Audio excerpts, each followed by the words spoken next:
Panalangin para sa pamahalaan. Ang mga petisyon na nilalaman ng panalangin ito ay hinango sa mga katuruan ng salita ng Diyos, ang Biblia.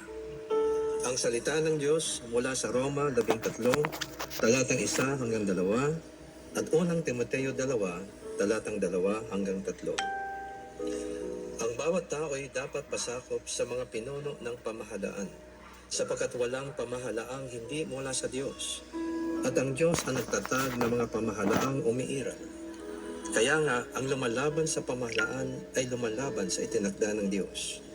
Ipanalangin niyo ang tahimik at mga may kapangyarihan para makapamuhay tayo ng tahimik at mapayapa na may kabanalan at tamang pag-uugali.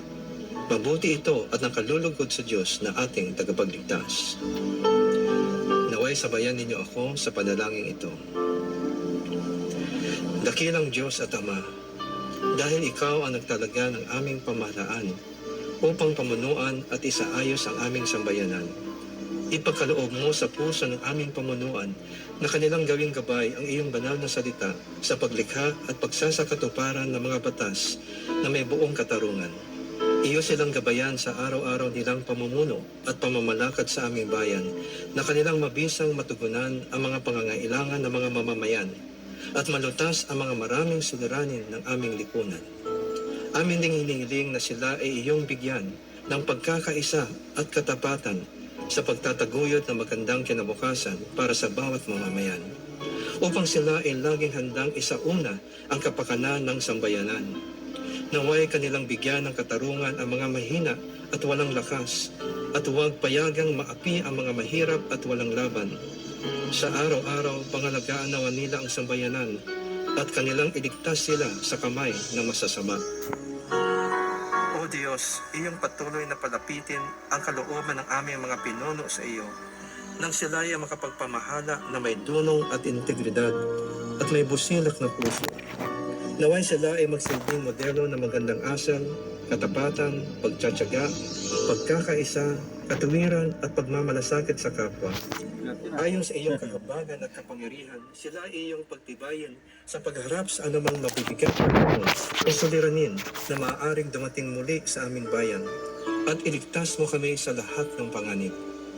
Ipagkaloob mo na maharap namin ang anumang hamon ng mapayapa at buo ang loob, dahil ikaw ay kasama namin. Iyong pagpalain at bantayan ang aming sambayanan, at kami ay iyong ilayo at iligtas sa sinumang magtatangkang nakawin o sirain ang aming kapayapaan at kalayaan bilang iyong bayan. Iyong ilayo ang aming mga hukom sa paghatol ng hindi makatarungan. Naway sila ay humatol batay sa katuwiran sa lahat ng oras. Gaya ng iyong sinabi sa iyong banal na salita, na ang isang bayan ay matatag lamang kung ang mga namumuno ay makatarungan, ngunit ito'y mawawasak kung sa salapi sila ay gahaman. Ipagtibay mo sa kanilang mga puso ang integridad, kahabagan, pagsunod sa iyong mga utos at tunay na karunungan, upang ang aming pamahalaan ay maging kalugod-lugod sa iyong mga mata, nang ang iyong mga biyaya na pagsulong at paglago ay aming makamtan at mapanatili sa mahabang panahon. Iyong hikayatin ang aming pamunuan at mga mamamayan na palagiang manalangin sa iyo, at ikaw ay aming hanapin habang kami ay tumatalikod sa aming mga kasalanan, upang kami ay iyong pakinggan at patawarin at pasaganahin ang aming bayan. Aming panalangin na magtiwala sa iyo ang aming mga pinuno, sapagkat ikaw ang pinanggagalingan ng lahat ng karunungan at biyaya. Maraming salamat, Panginoon, sa iyong pagtugon sa aming mga dalangin na ito, sa pangalan ni Jesus. Amen. Ang mabuting balita ay hatid sa inyo ng MX3. Oras mga kapuso, 3:32 ng afternoon. This time check was brought to you by Surf. Try the new Surf Active Clean. Instant galing na di mamahalin. For instant white and instant bango based on technical tests on polyester. Ginebra San Miguel, lamang ang may tapa.